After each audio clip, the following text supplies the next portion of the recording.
Hey guys, ready to hear with another installment of our series where we celebrate the 25th anniversary of the Generation 2 games being released in the United States. Pokemon Silver might very well be my favorite Game Boy Color game, and I had to make sure we did something to celebrate it along with Pokemon Gold and Crystal. For Pokemon Yellow, we did a playthrough, and I wanted to do something different for this series, so I decided we're going to do a 4-week series starting on October 15th, where we complete a challenge or special task that focuses on the uniqueness of Generation 2. For this video, we're back to a good old-fashioned challenge, but this one has a slight twist. We're aiming to have a full team when it's all said and done. We're going to try and beat Pokemon Crystal with Eevee and its Eeveelutions. Now, I know I rented Crystal at Blockbuster when I was younger, but I don't really think I've ever actually beat the game, so this might be kind of interesting. We're doing this challenge in Crystal because so far this game hasn't really had any representation in the series. And there is another reason, but I'll discuss later in the video. Some of you might already know that reason. But let's get started, we have a lot to cover in this one. We're starting this challenge like most of my others by getting our first Wait, I want a new look in this challenge. I've done a lot of Gen 2 challenges, and this one is a special one after all. Okay, much better. Wait, how did I do that? Well, there's a glitch you can do in Pokemon Crystal, where you can switch the color of your player sprite to the opposite gender's color. First, you have to start a game by picking the gender of the color you want your character to be. Fill out all the info like your name and the time as normal.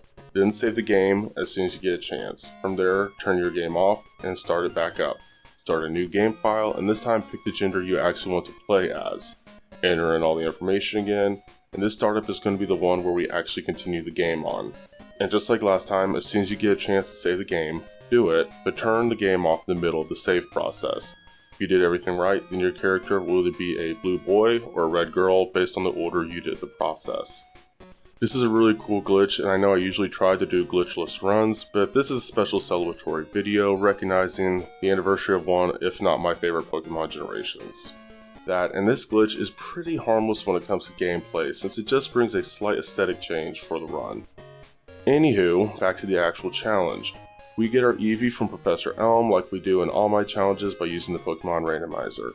I replaced Doduo with Eevee because I couldn't really decide which starter our rival should have in this challenge. I guess also since I don't see Chikorita much in my Gen 2 challenges, I figured this would be a nice change of pace. I nicknamed Eevee Adley after my dog. And just to go ahead and let all of you know, all the Eeveelutions are going to be named after nicknames Adley has gotten over the years. Because of this, I'm going to call the Eeveelutions by their actual names and not their nicknames you see on screen. You'll see why later on, but a lot of Adley's nicknames are very similar and you can see how it's going to be confusing to follow. Heck, it took me a while to remember who was named what in this challenge.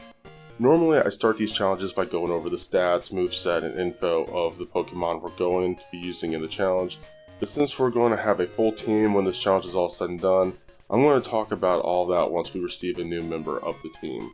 So let's talk about Eevee. Stat-wise, it's pretty evenly split with a slight lead in special defense. Its base stat total is 325, which means it's basically at starter Pokemon level. So our experience with the start of the game would be about the same as if we had a normal starter. Which I guess technically we are starting this game with a normal starter since Eevee is a pure normal type. So just like the stats, this is pretty bland as well. Just our normal 2x weakness to fighting and an immunity to ghost types. Sticking with this trend, Eevee's moveset is pretty underwhelming. It's 110% the typical moves you get at the start of every Pokemon game. And from there, the rest of these moves are your usual vanilla normal moves. Bite is a nice plus, and I like flinching as long as we're faster, but yeah, there's not much to report here. And the same can be said about the TM list as well. Not a lot of type variety, but some of these additions have the potential to be useful. We have a lot we need to accomplish before we get to add other members of the team, so let's get going on that. We're having a normal start to the game like we do in all my Generation 2 challenges, meaning we get a couple of levels from battling wild Pokemon as we make our way to see Mr. Pokemon and Professor Oak. Like always, I do this so we can have a little extra insurance for our first rival battle. It might be overkill, but I also just want to get going on this challenge. Since this battle just consists of us spamming tackle, I wanted to check this box off of our to-do list and continue with the plan. And yeah, it was overkill, we were still in the green as the battle ended. Moving on from that, we're sticking with this plan as we get to Violet City. We don't necessarily need to do Sprout Tower, but I would like the level padding before facing Faulkner. Battling here is really easy and pretty boring since we're basically just tackle spamming. Which is pretty much going to be our gameplay when it comes to Faulkner as well. We're not weak to Faulkner's flying types, but we also don't have a type advantage here either. We could use some of our other moves to affect their stats, but I want to hit right out of the gate and not let up, because I don't really want to fall behind if we get horrible accuracy luck from his team using Mud Slap. We have almost twice as many levels as Faulkner's Pidgey, and it takes just 2 tackles to knock it out. Well, its 1 tackle barely does anything to Adley. Pidgeotto follows and we wrap up this exchange pretty quickly too. Funny enough, we see 0 Mud Slaps in this battle, and we earn our first badge of the game while Adley is still in green health thanks to Gus being almost as weak as Tackle. But yeah, we got our first badge, and better yet, we get the team for Mud Slap. Most of you already know where this is going. Of course, I slapped that move onto Adley because A, we now have another attack move, albeit it's a weak one, and B, it makes getting through Union Cave much easier since it gives us an actual solution when it comes to the hikers. It's a tried and true strategy, and the footage shows that. We're moving at a pretty good clip this early in the game, and by the time we get to Azalea Town, we kick Team Rocket out of Slowpoke well easily. From there we head to Bugsy to get the second gym badge. But here's where we get our first loss to the challenge, and this one was 100% on me. Metapod and Kakuna are not a problem, so we are barely going to talk about them. We spam tackle the whole time. They might have used Harden to slow our battle down, but we knocked both of them out eventually and still had almost all of our health. Scyther here is where we nosedived. I was too focused on Fury Cutter, so I thought the best option would be to spam Sand Attack for a few turns. The Scyther really just spammed Quick Attack for the whole time, so by the time we went on the offensive, we were behind in damage output. We never really caught up, and ultimately that meant we went down first. Scyther was barely hanging on though, so I really should have used just 1 Sand Attack before attacking. The battle would still have been close, but the outcome probably would have been flipped. Remember, Scyther is part flying, so even though Mud Slap would normally be useful for lowered accuracy while chipping away, Scyther is immune to it. In the next battle, I didn't use Sand Attack as much. Metapod and Kakuna were once again blips in this battle, and this time with Scyther I started with Tackle. This time though, Scyther actually did use Fury Cutter. Of course it didn't do much, but it did make me change gears, and I used 1 planned Sand Attack on the next turn. Of course, Scyther then attacked with Quick Attack, so there wasn't going to be a Fury Cutter streak anyway. Regardless, we were back to spamming Tackle from here on out, and things were still looking really close when it came to who would survive this exchange. Adley fell into yellow health first, but Scyther soon followed. Fury Cutter never showed up again, but our Sand Attack didn't go to waste thanks to Quick Attack missing a couple of times. Because of that lucky break, we got Scyther into red health and then knocked it out completely on the next turn. So yeah, when it comes down to it, 1 Sand Attack was all we needed to seal the win. With the second badge, we can now leave Azalea Town, but not before having another battle with our rival. The start of this battle is another instance where having Mud Slap is a necessity in this challenge. Our rival starts with Ghastly. We might be immune to ghost attacks, but it's also immune to our normal attack, so the only move we have in this specific exchange is Mud Slap. It also helps that Ghastly is part poison, so it's weak to ground type moves like Mud Slap. 1 hit brings Ghastly to half health, it removes 3 power points from Mud Slap with Spite, but we still have enough to finish it off. Zubat is immune to Mud Slap, but it's also a really frail Pokemon, so Tackle is more than enough. Its bite is really weak, and while it stinks that our next Tackle misses, we knock it out soon after. Bayleaf is last, and Tackle is our go-to. It's not doing a whole lot here. Bayleaf is tankier than I remembered. Its Razor Leaf misses, and that right there gave us the win. We spam Tackle for the rest of the battle, while Bayleaf sticks with Razor Leaf. That attack might make things a little scary, especially when it lands as a critical hit. By the end of the battle, both Pokemon are in red health, but we are able to attack first, bringing Bayleaf down. Like I said, if that Razor Leaf hadn't missed, we most likely would have been on the losing end of this fight. But we won, which means we're moving on through Ilex Forest, where we get the Cut HM, the Headbutt TM, because you never know, that might come in handy, and from there, Goldenrod. Some of you have probably noticed that I've been kind of rushing through the early portion of this challenge, and most of you probably know why. Getting through Ilex Forest and heading to Goldenrod really opens up the game.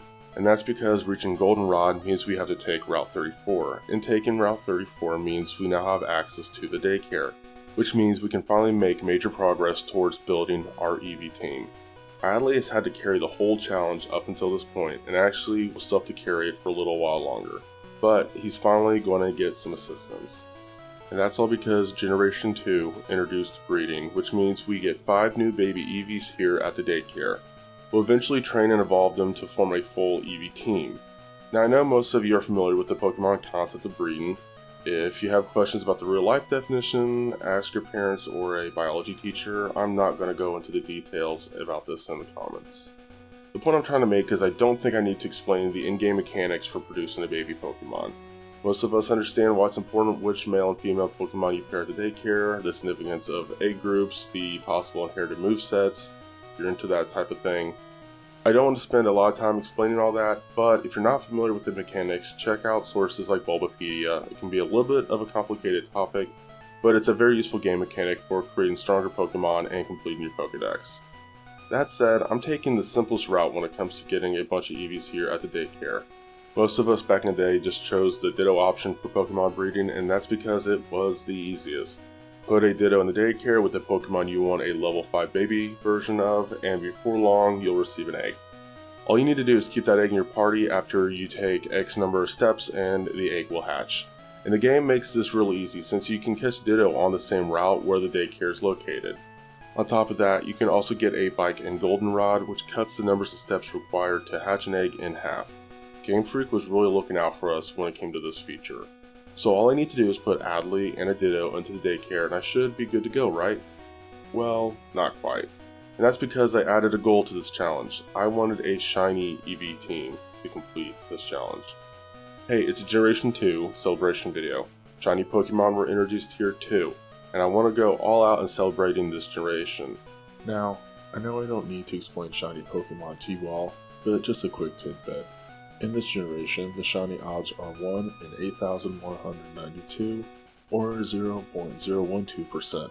So, statistically, we need to hatch 8,192 eggs to get 1 shiny Eevee, and 40,960 to get 5 for our team.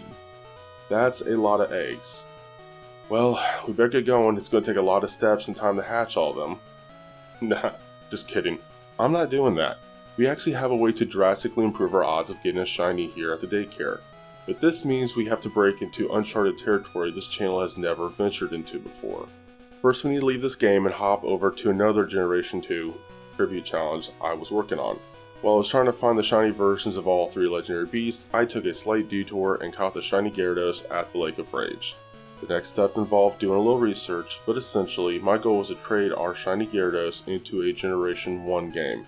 Back in the day I traded Pokemon with a Game Boy Color, a Game Boy Advance, and a link cable. But nowadays I do these challenges on an emulator and I had never really looked into how trading works there.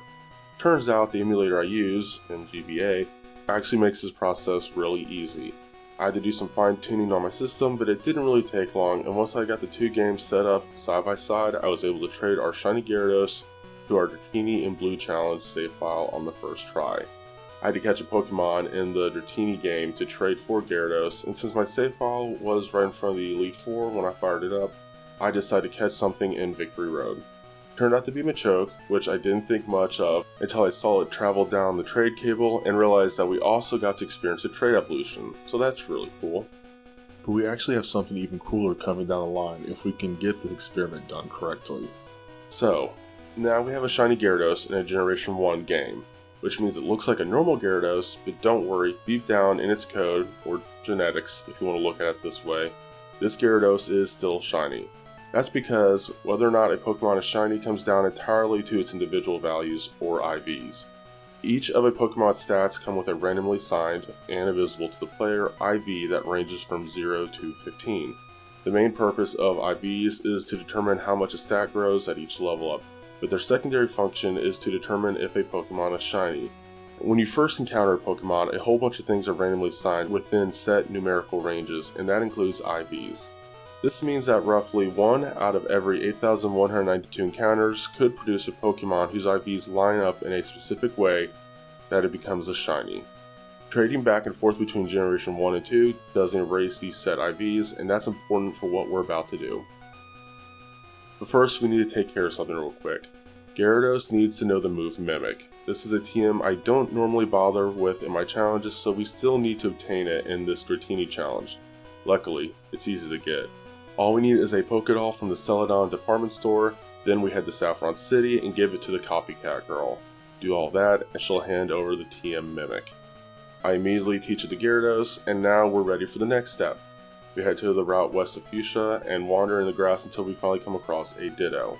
Takes a while, but eventually we get lucky.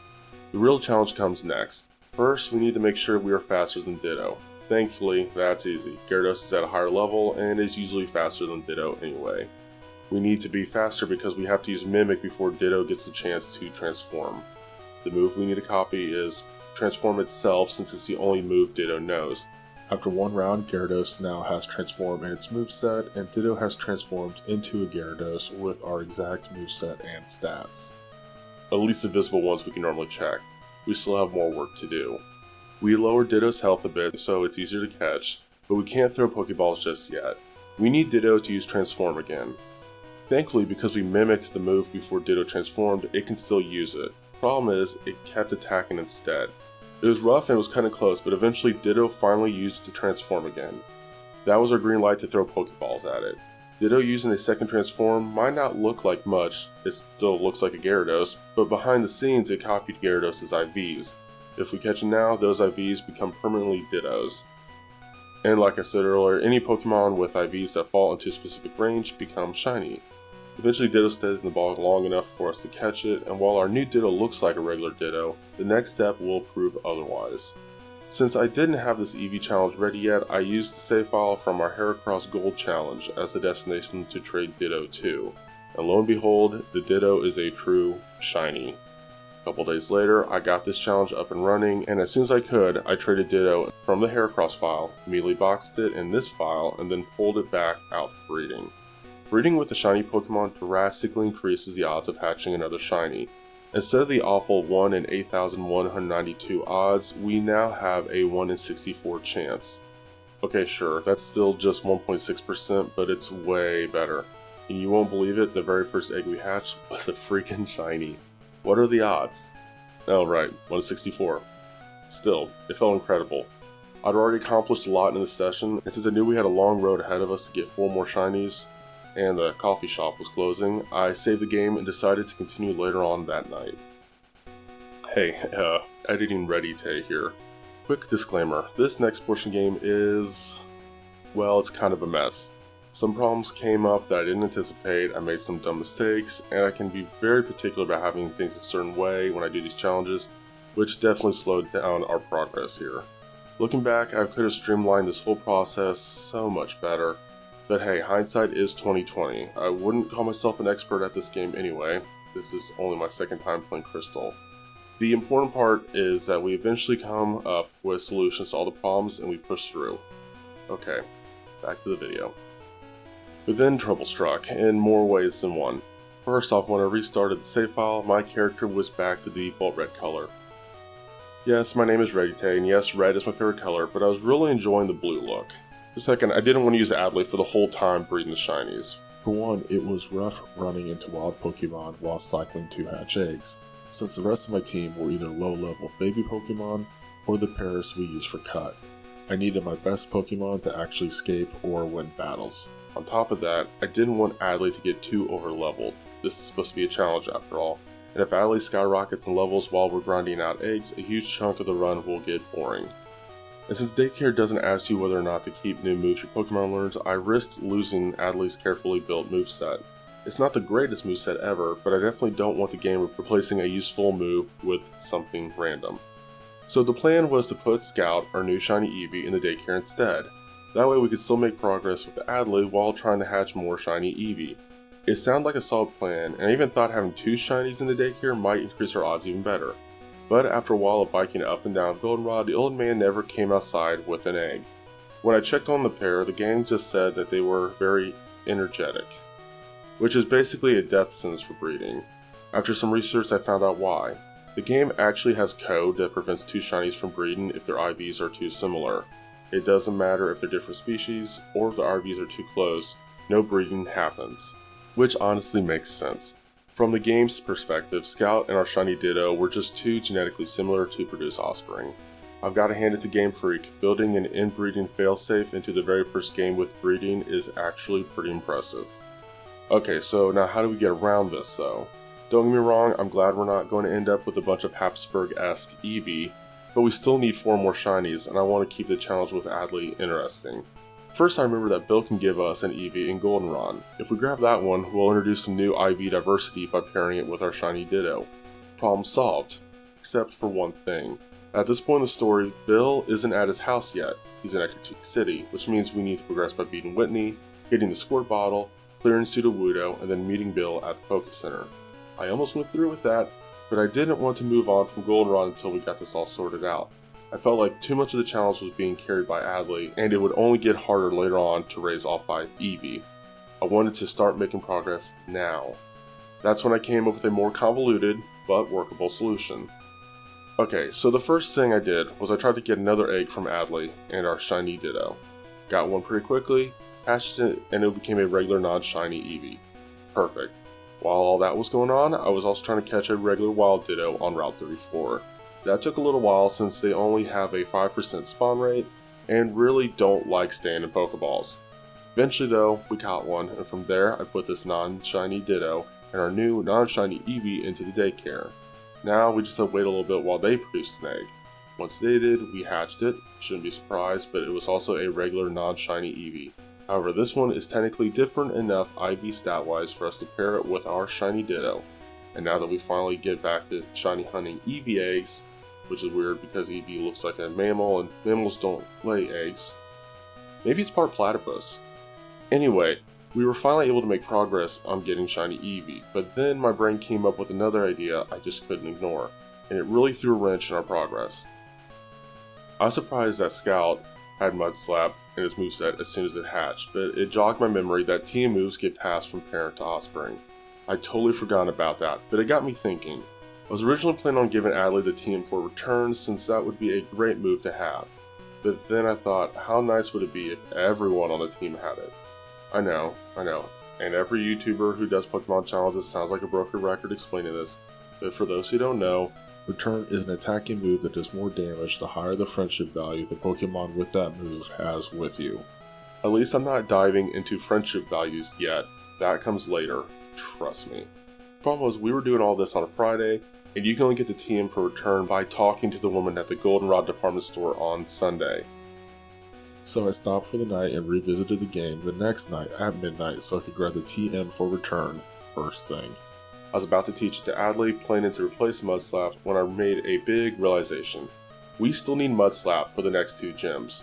It can be essential in breaking up Miltank's rollout in Whitney's gym, and it's the only move we have that actually hits Morty's ghost types. Not having it would completely stall our storyline progress.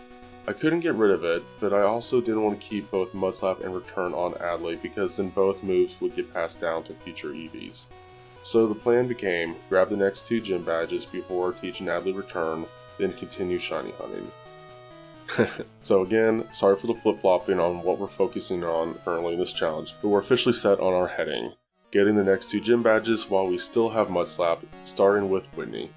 Quick Attack does a good enough job against Clefairy, and honestly, its luck with Metronome was terrible, so it was never a problem.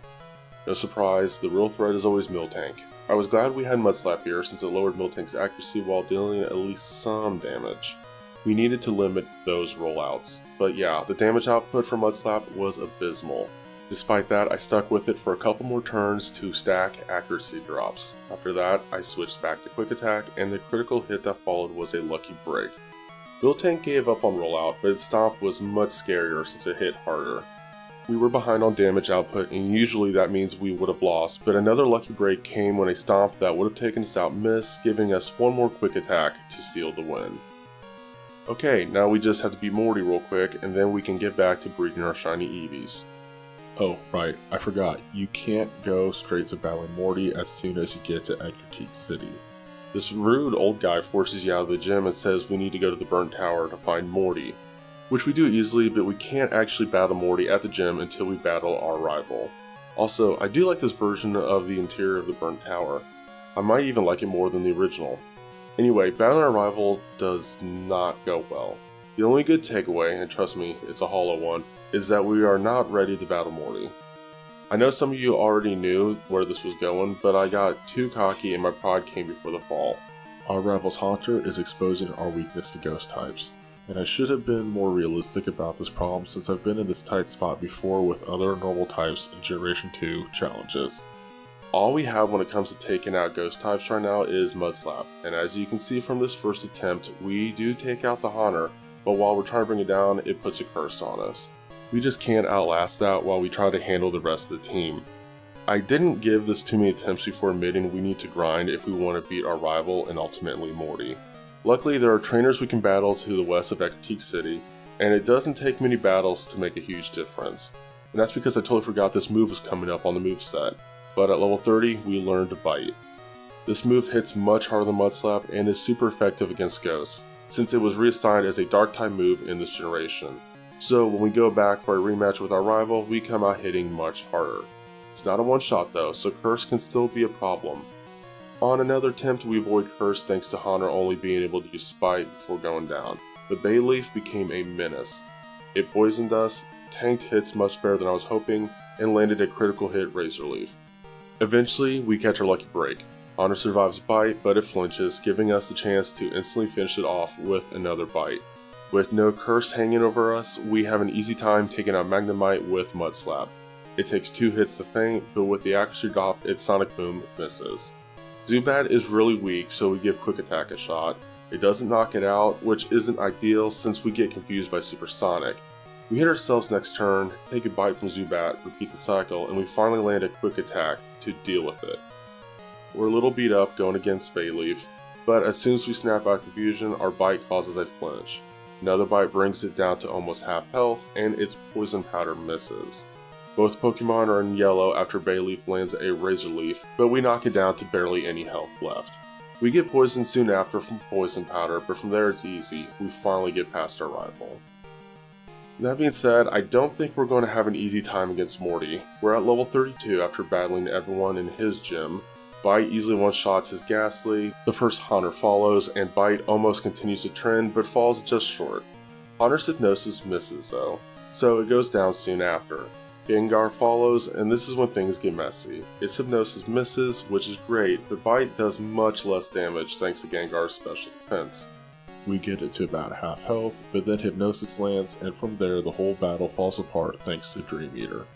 We wake up with only 3 HP left. We manage to land 2 more bites, bringing Gengar into the red, but then another Hypnosis connects and, well, you know where this is going.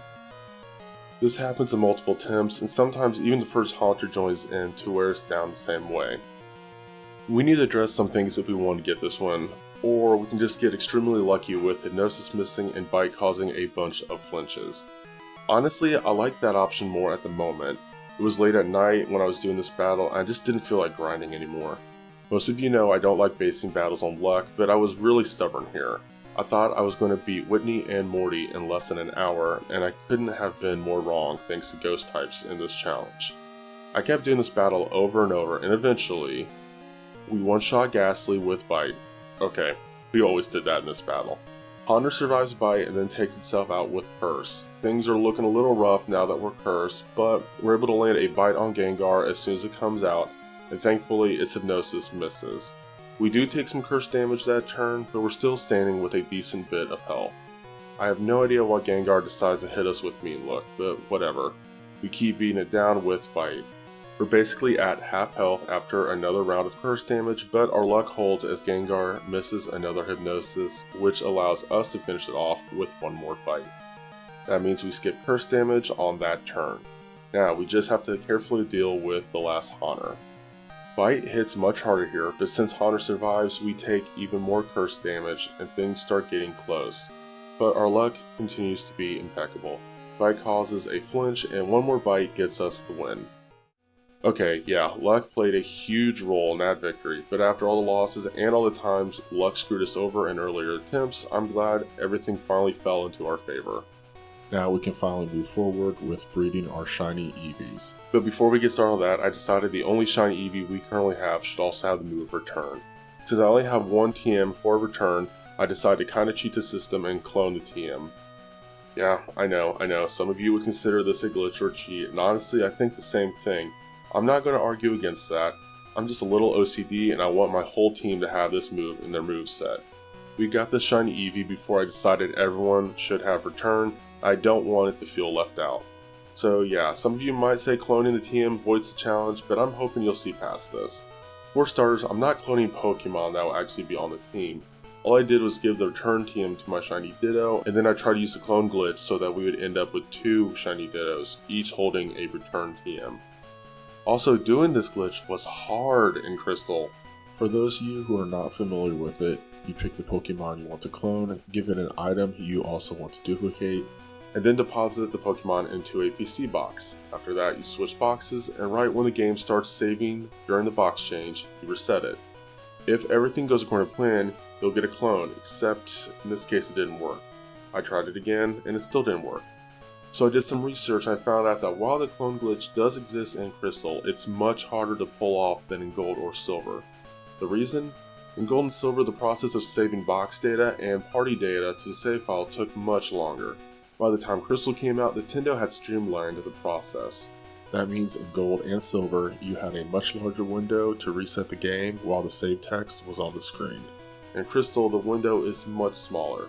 Basically, you need to reset exactly when the period appears at the end of "Do not turn off the power." And trust me, this is way easier said than done. It took me many tries, but eventually I timed it perfectly. When I loaded back in, we had a shiny Ditto holding a return TM in both our party and the PC. Success. It's kind of funny because when I was a kid, I had no idea how to do this glitch, but there was another kid in the neighborhood who did, and I forgot how much I paid him, but he cloned my Typhlosion holding a Master Ball 5 times for me. Look at me now. I don't need you, random old neighborhood kid. I'm cloning on YouTube now.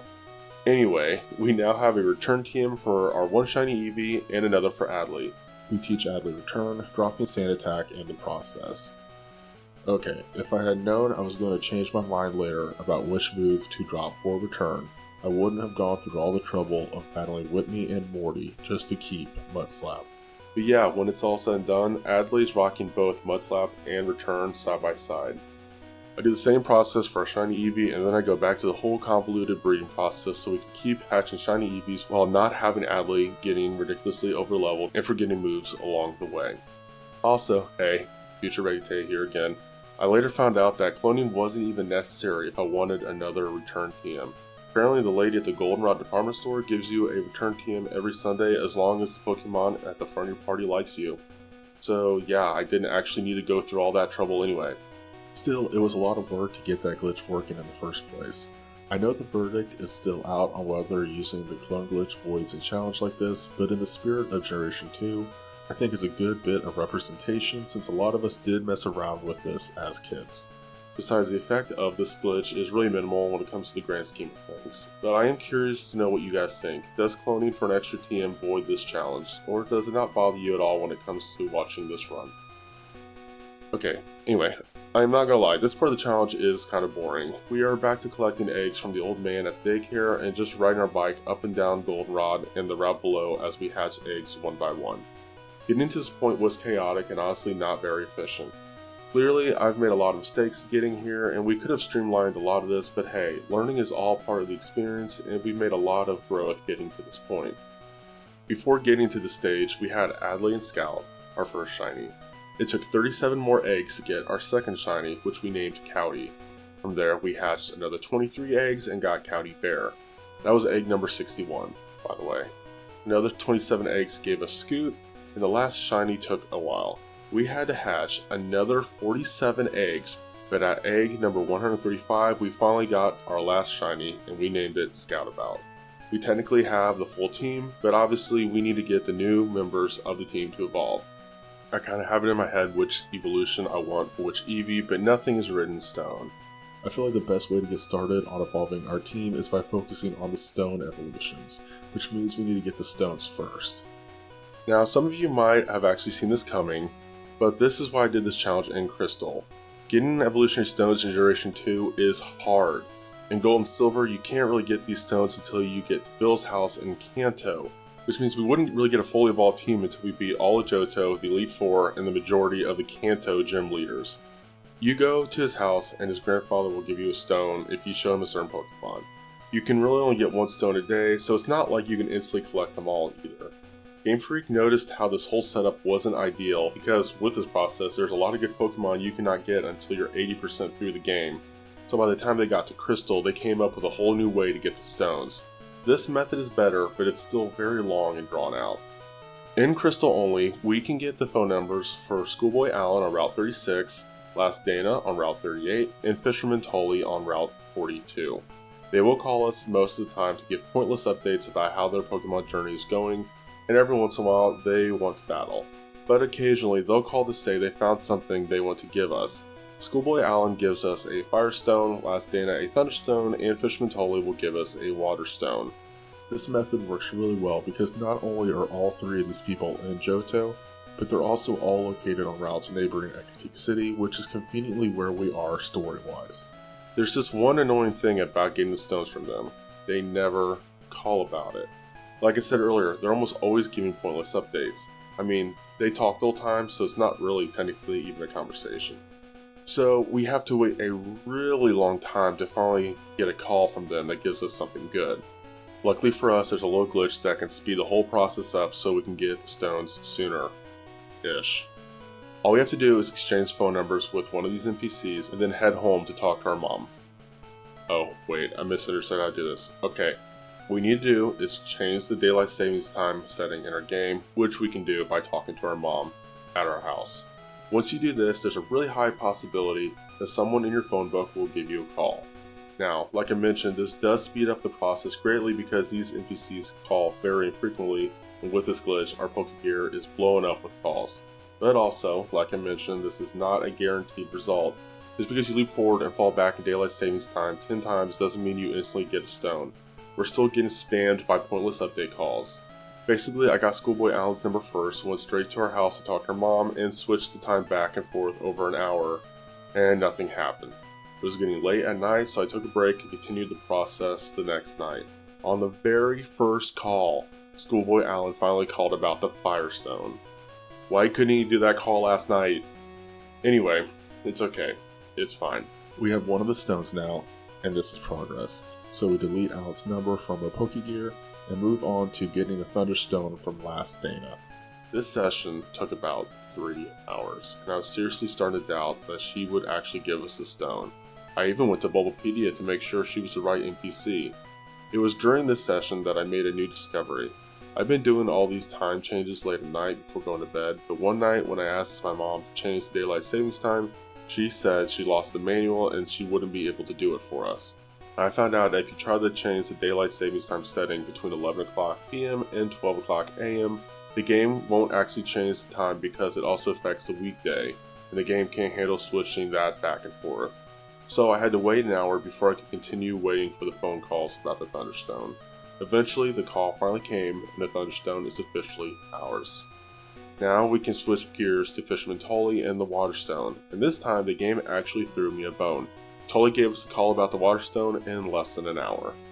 Okay, we have all the stones, and yes, we benefited from another glitch, but all that glitch did was take a really long drawn out process and make it a teensy bit faster. Next, we need to focus on another tedious, laborious task. Friendship.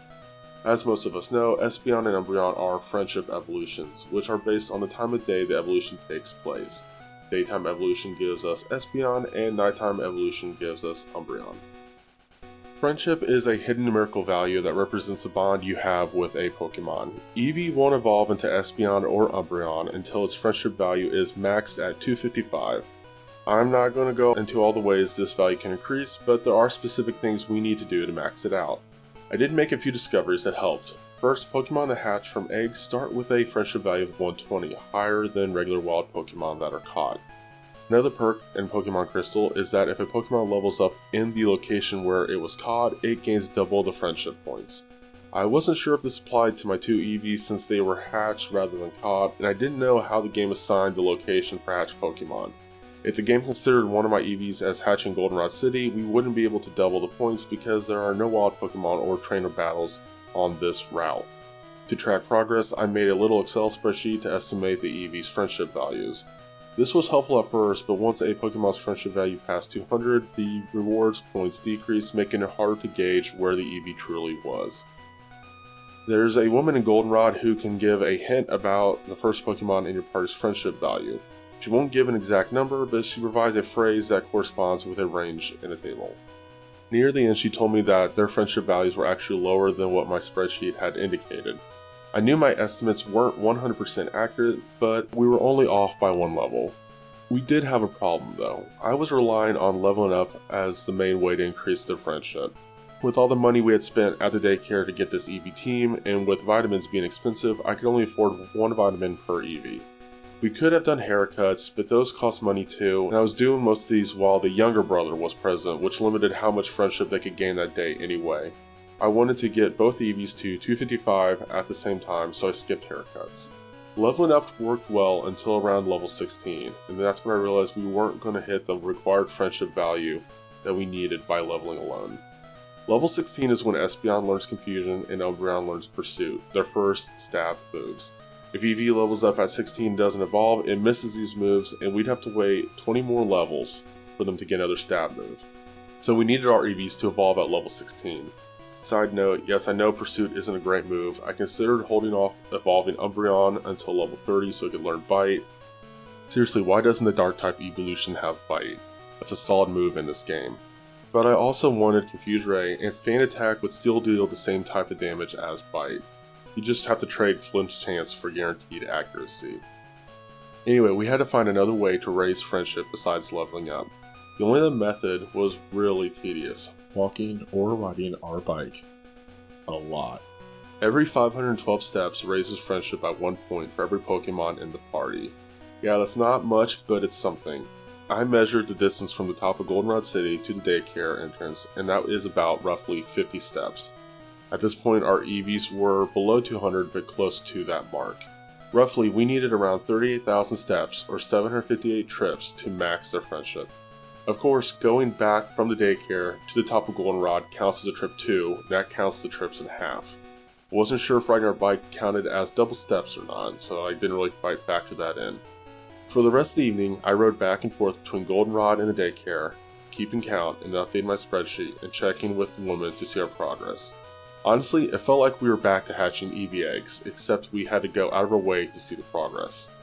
Yes, it was very monotonous, but eventually the woman in Goldenrod said, "I get the feeling that it really trusts you," which means our Eevees were in the 200 to 49 range. That's motivation.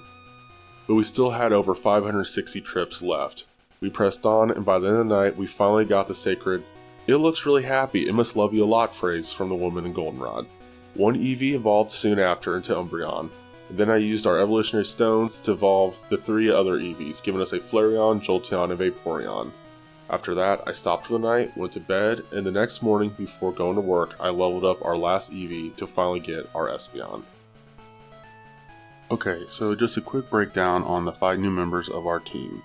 All of the Eeveelutions here have a base stat total of 525. But with Vaporeon, there's a focus more on HP, with special attack trailing a little behind, followed by special defense. Its pure water typing means we have to worry about electric and grass types with it, but we also gain a resistance to steel, fire, water, and ice. The great thing about Vaporeon is its moveset and TMs have some more definition than the other Eeveelutions due to having the ability to learn some decent ice moves for some extra type coverage, and the water HMs means Vaporeon learns more stab moves than its counterparts. Jolteon's stats show the same special buff, but instead of HP, Jolteon is excelling in speed. It only has one weakness, which is ground obviously. It also has one less resistance than Vaporeon. Its moveset also throws in some interesting type coverage by keeping Double Kick and Pin Missile on the list. These could be useful against dark types, but as we will discuss later on, they won't really be that useful. It's a bummer that this Pokemon doesn't learn Thunderbolt on its own, and there isn't much on the TM list here that I'm interested in. Flareon is keeping the special boosts too, and just like in Generation 1, this thing focuses on being a solid physical attacker, which isn't exactly ideal for a pure fire type. It struggles compared to the other 2 original Eeveelutions due to it having more weaknesses than the other 2. Being weak to ground, rock, and water is far from ideal in this game, but this Pokemon also has more resistances than the other two, so we'll have other areas where it will have a chance to shine. Smog and Bite are nice for this moveset, and I could take or leave this thing learning Fire Blast. At least the move is on the TM list, but the rest of the options there don't really do much for me. Espeon takes a special boost we've been talking about earlier with the other Eeveelutions, and boosts its special attack even more, which tracks for a Psychic type. It has to worry about Bug, Ghost, and the new Dark types, and it's only sporting 2 resistances. The Psychic moves it learns by level up are pretty solid, and Morning Sun could be useful for a heal up.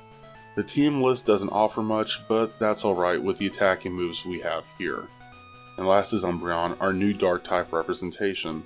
This thing has its stat boosts invested in defense, which is really solid in my opinion.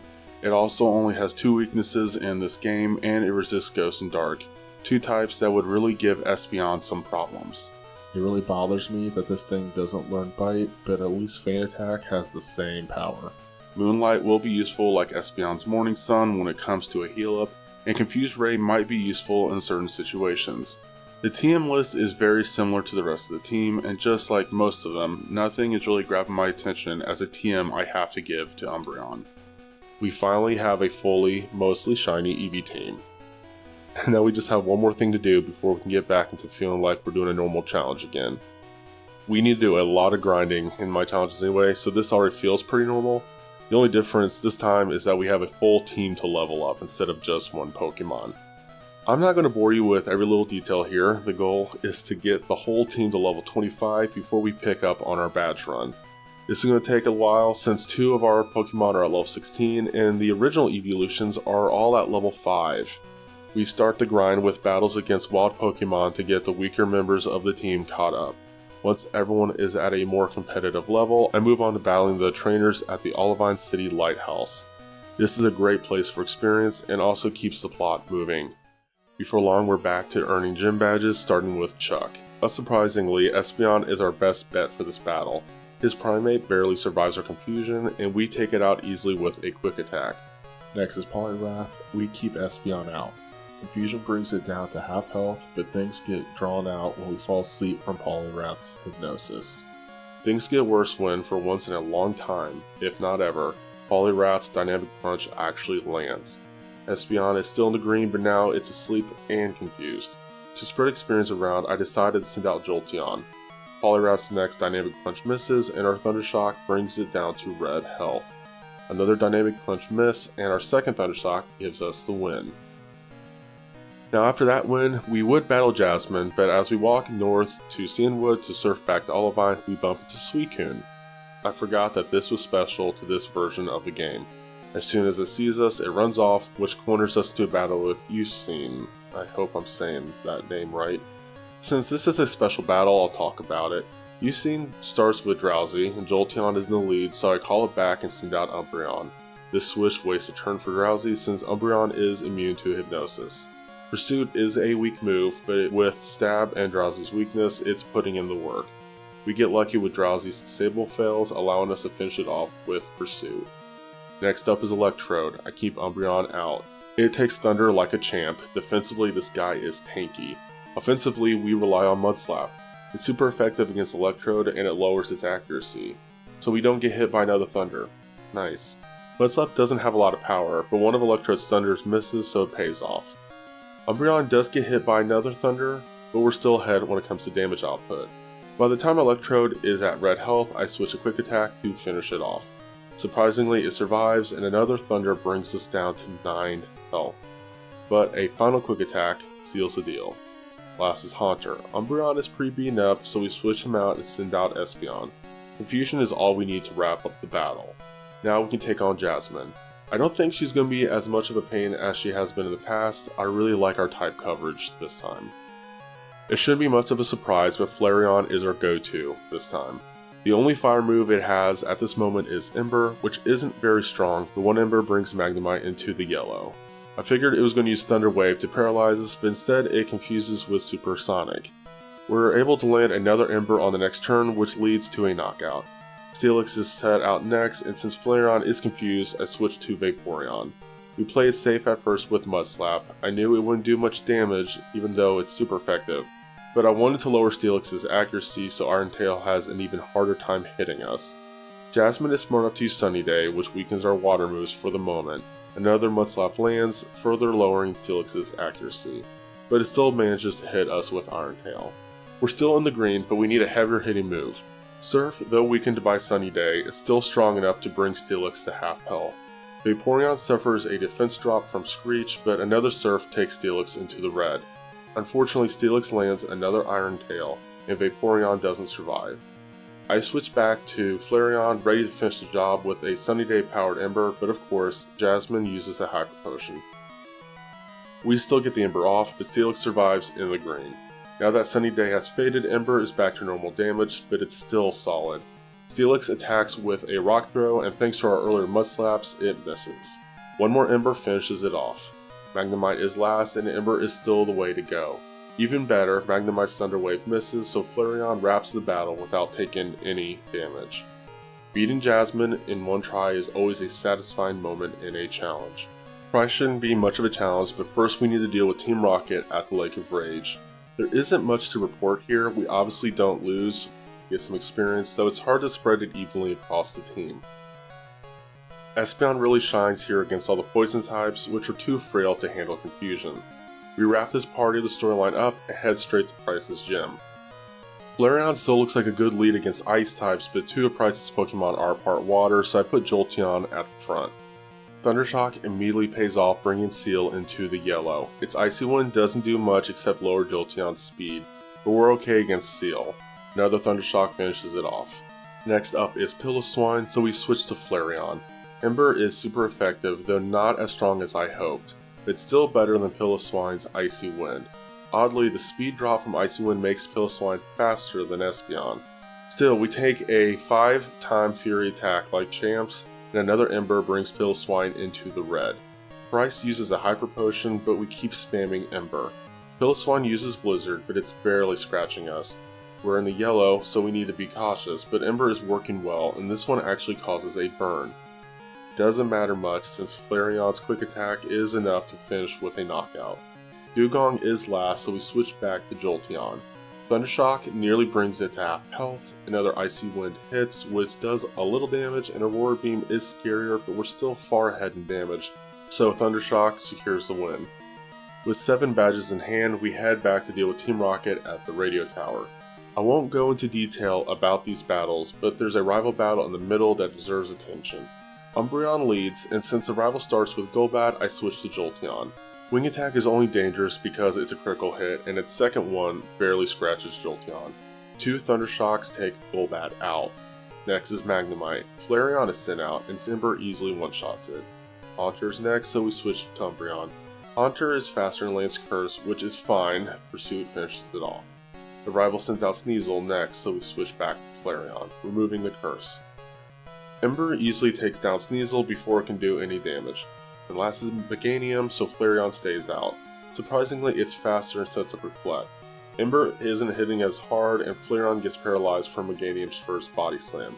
But it doesn't matter since I gave Flareon a Paralysis Cure Berry before the fight with Jasmine. Neither of her Magnemites managed to paralyze Flareon, so the berry is still intact. Ember keeps chipping away at Meganium, and even though it paralyzes Flareon again with the second Body Slam, our offense is still strong enough. Next, Ember seals the deal and gives us the win. Now we can move on to defeating Team Rocket and making our way to Blackthorn City to get the last Johto badge. I already have a plan for handling this battle with Claire. It's Vaporeon's time to shine, and it's coming at the perfect moment.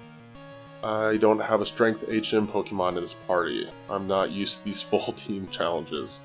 BRB, I need to get a Pokemon that can move these boulders. And we're back. Where were we? Oh yes, okay. Vaporeon just learned Aurora Beam. It's not as strong as Ice Beam, but it's a very serviceable ice move, and its load's better than Icy Wind anyway. It won't be Stab, but it should still make this battle easier.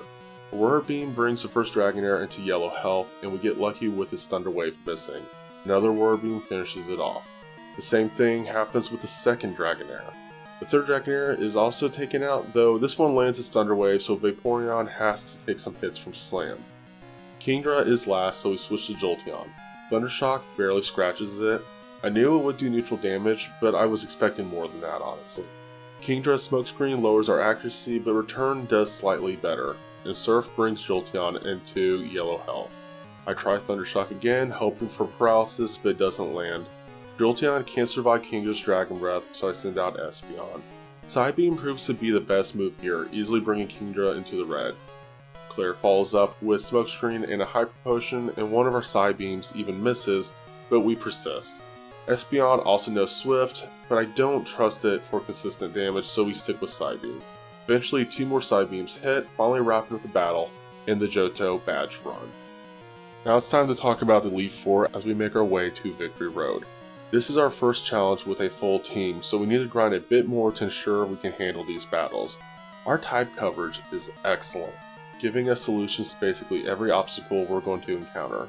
For Will, Umbreon is probably all we need here, though Jolteon and Flareon can also help thanks to there being flying, water, and ice Pokemon in this team. For Koga, Flareon has an advantage against part of his team while Espeon can handle the rest. Bruno, fighting types aren't that tricky thanks to Espeon, and Vaporeon can help with the Onixes. Karen could be interesting, dark types are tough, but her team isn't fully dark, and our secondary type coverage works well. Lance, that's going to be a tough battle, though Vaporeon is key. We will need help from the rest of the team. I'm not expecting him to carry this whole battle by himself. To be safe, I grinded the whole team to level 45, and this might be overkill, but I wanted competitive stats. Let's see how we fare. Will starts out with Xatu, and I lead with Jolteon. Thundershock does major damage, and the second one finishes it off, even after being confused by Confuse Ray.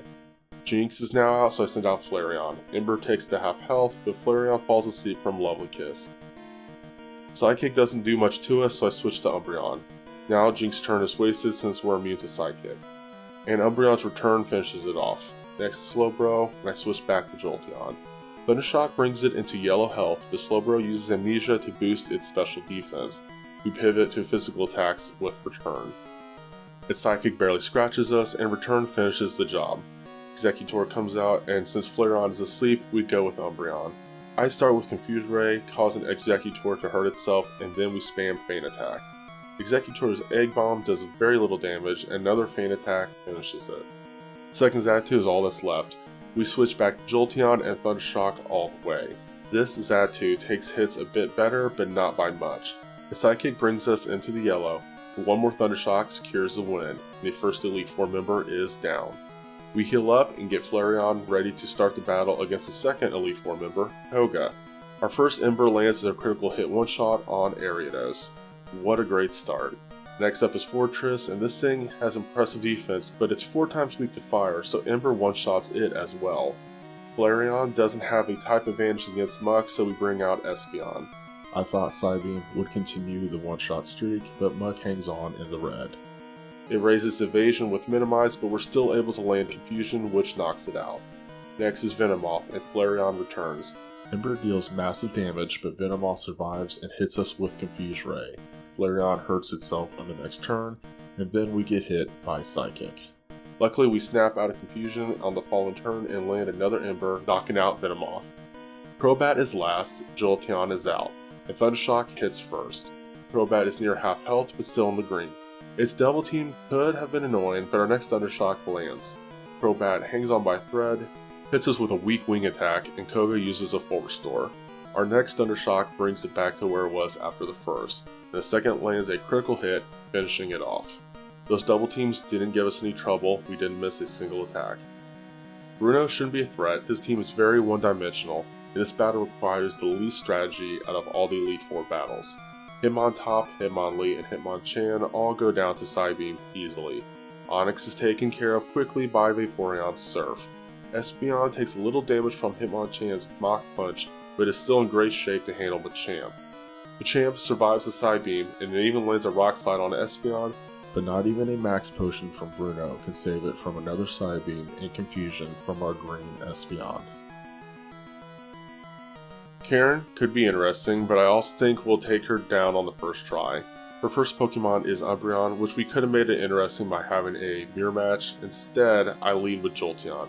It technically has 2 moves effective against dark types, though Karen's other Dark-type Pokemon have secondary types that will resist those moves. This is the only exchange where we can capitalize on this moveset. Umbreon does have a solid defense though. With only Sand Attack and Confuse Ray at the start, Karen's Umbreon drops to just below half health while we're still at full. Despite that, I'm noticing Double Kick and Pin Missile aren't hitting hard enough. I switched to spamming Return instead. Of course, we hit ourselves in Confusion on the first turn and then tank a Feint Attack, but our next return lands a critical hit knockout. Vileplume is next, so Flareon comes out. Ember brings it to half health, and then we get paralyzed by Stun Spore. Now slower, Vileplume hits Flareon with Acid. But we still get an Ember off in the next turn, knocking it out. When Karen sends out Gengar, I go back and forth between Umbreon and Espeon. I ultimately chose Espeon, which one-shots it with Psybeam. Jolteon replaces Espeon for Murkrow, and Thundershock handles it in one hit. No need for Double Kick or Pin Missile here. Finally, Houndoom is left. Vaporeon comes out, but Houndoom is faster and attacks with Crunch. We're still in the green and finish the battle with a one-shot Surf. Vaporeon was an excellent closer for that battle, but in the next one against Lance, it's going to have to do a lot of heavy lifting. I actually start this battle though with Jolteon. I know Lance will open with Gyarados, which is 4 times weak to electric moves. Thundershock almost one-shots it, and on its turn, Gyarados just sets up Rain Dance. That actually helps us here, and later helps Vaporeon when I send it out. One of Lance's Dragonites is up after that. Aurora Beam isn't the strongest ice move, and Dragonite has solid stats, but it's also 4 times weak to ice. The first hit is a critical hit one-shot, which is great, but it doesn't really help me gauge how well Aurora Beam is in its true power for this battle. The second Dragonite comes out, and this time Aurora Beam is not a critical hit. It still brings Dragonite into the deep red, and then we get paralyzed by Thunder Wave. On the next turn we land another Aurora Beam and we take it out, though not before taking a sizable chunk of damage from a Hyper Beam. I'm a little nervous about how Vaporeon will perform against the rest of Lance's team. The last Dragonite comes out and immediately hits us with Hyper Beam. We get extremely lucky surviving with 1 health. Even better, we're not paralyzed on our turn and our Aurora Beam lands as a critical hit one-shot. And that is low-key insane. Way to go Vaporeon. Now Charizard comes out next, and Vaporeon doesn't get a chance to attack, which is a bummer because Surf would have probably one-shot it. No worries though, Vaporeon did most of the heavy lifting in this battle. Jolteon comes out and Thundershock is useful since Charizard is part flying. Its Flamethrower is a little scary, but we get Charizard into the red with Thundershock. It responds with Hyper Beam, putting Jolteon in the red, but a final Thundershock finishes the fight. Aerodactyl comes next, and Jolteon hits it with Thundershock, but Ancient Power ends its part of the battle. Espeon is sent out and handles the rest with Psybeam. One hit is all we need and Aerodactyl falls, securing the win against Elite Four and officially making us Pokemon champions. Since this challenge celebrates the 25th anniversary of Generation 2, we can't skip the Kanto portion of the storyline. Well, I usually skip most of it, and 7 of the 8 gym leaders, but the rest is included for experience and plot. Most Kanto battles don't pose much of a threat, but spreading the experience evenly across the team is trickier here. As a result, we are at lower levels than usual when facing Blue. He starts the battle with his Pidgeot. I lead Jolteon, and Quick Attack hits us for 30, but our Thundershock does way more to Pidgeot. After a few turns, Pidgeot goes down. Rhydon comes out next. Jolteon is looking good, but Vaporeon is obviously the better choice here. Surf delivers a one-shot. Now we have to deal with Exeggutor, so we send out Flareon to save Vaporeon. Ember does a somewhat good chunk of damage, and it's definitely doing better than the Egg Bomb Exeggutor is subjecting us to. Another Ember brings our opponent to the red, burns him, and with Exeggutor's next Egg Bomb missing, I thought this part of the battle was good as done. But Blue pulls out a full restore, so we're starting all over. Oh well, we're going to stick with Ember anyway as the finishing move. We get Exeggutor back to red soon enough, and from there, Exeggutor hits us with Leech Seed and Blue uses another full restore. Okay, this is getting a little annoying. We keep burning through embers, pun intended, and the first one after the heal up causes a second burn. It does suck that we're going to lose a little health on each turn, but it's satisfying that Exeggutor isn't going to see much of a heal up after the burn damage is added on. We again really easily get Exeggutor to red health. Leech Seed does heal him up a little bit, but he's still in the red. All he does is charge up for a Solar Beam, which means we finally get the clean shot to knock out Exeggutor. Kinda interesting that the game mechanic made the charging of the Solar Beam a higher priority than adding on the burn damage. Anyway, we are now facing Gyarados, so we take Jolteon back out. Thundershock takes him into the yellow, his Hyper Beam misses, and we repeat our attack for the feint. Alakazam time, so Umbreon becomes a part of the battle. This part of the battle was way too long and drawn out. Alakazam starts by setting up Reflect. I didn't see that coming, so the physical hit return I used for our opener didn't do near as much as I was hoping. I switched over to Feint Attack, which I'm glad I did because Return was disabled on the following turn.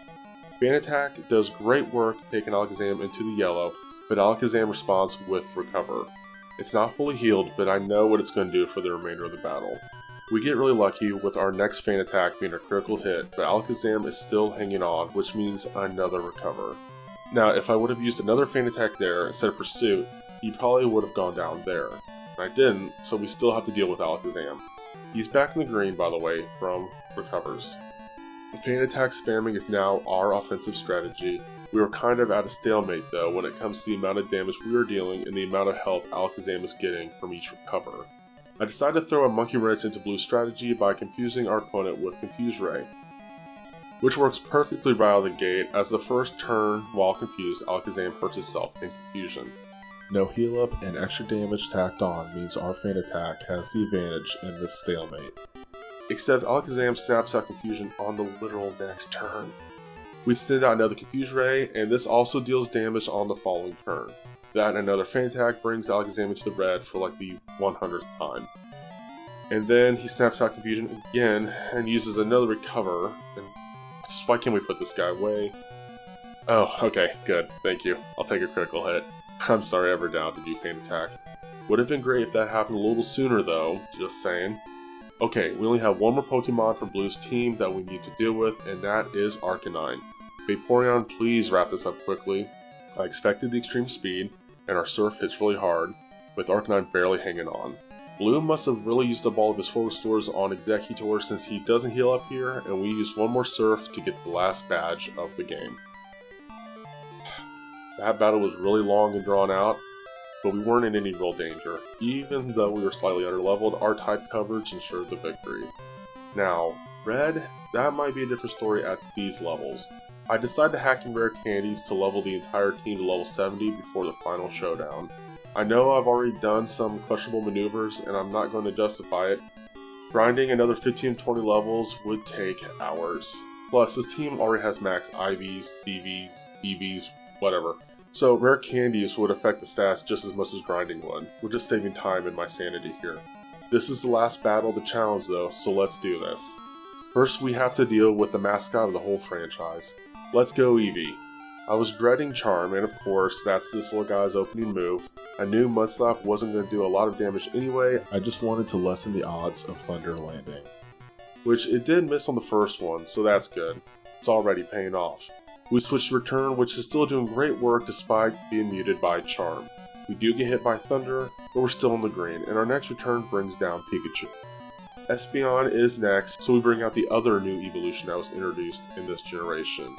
It's forced to attack us with Swift, while our Feint Attack gives us the advantage.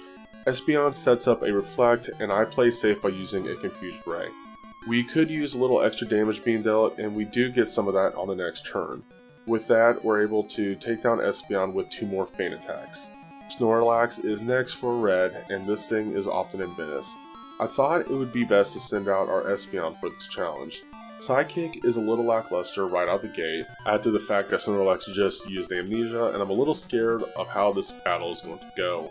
I switched to using Return, but it doesn't seem to be doing much better. Snorlax's Body Slam, however, hits much harder, and we're paralyzed from it too. Oh, I forgot that Reflect is still up. That's why Return isn't hitting us hard. Doesn't really matter though, since Snorlax just took out Espeon with another Body Slam. I don't really know where to go from here, so I decide with Flareon. He does have a great physical attack stat compared to the group, and we're most likely going to need to stick with Return if we want to win this battle. Return is having a better showing here, bringing Snorlax into the red. He's also staying on the offensive by using Body Slam instead of healing up with Rest. We take the hit, don't get paralyzed, which means we get one more Return out before Snorlax gets the chance to heal up, and because of that, it goes down.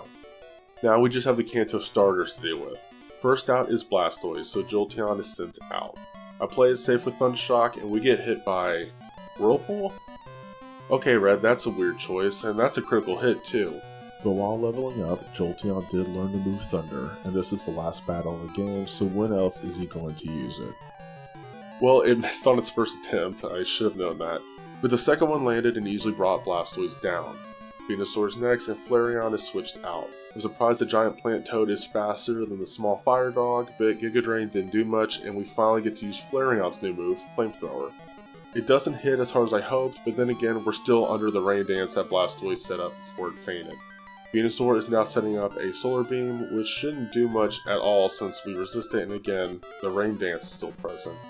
But we're sticking with our dampened, pun intended again, stab move, and so to each their own. Besides, our move hits as a critical hit knockout, so clearly we're better suited for the rain. This just means that we have to deal with Charizard. I could use Vaporeon or Jolteon here, but since Jolteon already saw some battle, I give Vaporeon a go. Fire Spin hardly does a thing to us, and Surf, well, it's slow and it's suspense-inducing, but the health bar level goes to 0 for a non-critical hit. And that's a great way to wrap up the game. This was a fun challenge, and it was such a breath of fresh air to do a challenge where I could use a full team for once. Speaking of which, I'm still working on the challenge where I see if I can beat Pokemon Ruby with Sydney's team. I'm just very behind in general. I'm trying to catch up on where I left off on this channel. In between me finishing the yellow version playthrough and the Doduo challenge and this video being uploaded, I moved into a new apartment. My sister's getting married this month and I'm part of the wedding party, so that's taking up part of my time. My job is still very demanding at times, especially as we head into October, and as I type this, I'm currently finding some nasty flu COVID thing that I possibly got from the flu shot or COVID booster. I'm not sure. Anyway, I just know that I've been feeling like crap the last few days, and today was the first time in a long time I felt good enough to finish up this script. I did have 3 other videos I wanted to upload in October to celebrate Generation 2, kinda hinted one earlier in this video. But at the rate that I'm going, I don't think I'll be able to make that deadline. Hopefully though, I'll still be able to get those videos out sometime in the near future. But I hope you enjoyed this video. I enjoyed this challenge a lot. Growing up, my Pokemon Silver cartridge definitely saw the most usage on my Game Boy out of all the games I owned. There was so much I liked about these games. I love the coloring of this version, I love the excitement of having 100 new Pokemon added to this generation. There was a whole new region to explore, and then my mind was blown when I realized this region was connected to Kanto, and that I could go back there in this game. Sure, Kanto was trimmed down and it's sort of skeletal, but still, as a kid, that was really cool. We get 2 new types in this game, and it was really nice to see Psychic brought down a peg thanks to Dark type being introduced. The morning, day, night mechanic along with the weekday schedule added more dimension to the game. Also, shinies are cool, even though I would in no way call myself a shiny hunter. It was still really awesome when I saw my first non-rare Gyarados shiny. Sure, as I've gotten older, I've been able to see that this generation was far from perfect. It has its flaws. Like I said earlier in this video, getting evolutionary stones in these games is a major pain. Except for Umbreon, and I guess Sneasel, you can't get a Dark type until you reach Kanto. You also can't get this gen's pseudo-legendary until you get to Mount Silver, which is all the way at the end of the game. And while these games might be better put together than their predecessor, there are still cracks being held together by tape, prayers, and Porygons holding the bits together. This is also one of the more fun games to hack if you can't tell.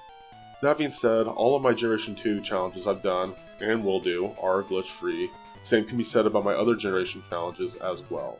So maybe check those out if this video interests you. And don't forget to like and subscribe for updates, and leave comments about what you enjoyed, what challenges you'd like to see in the future, and any suggestions for improving these videos. I always appreciate creative input. Thanks for watching everyone, and until next time, Geronimo.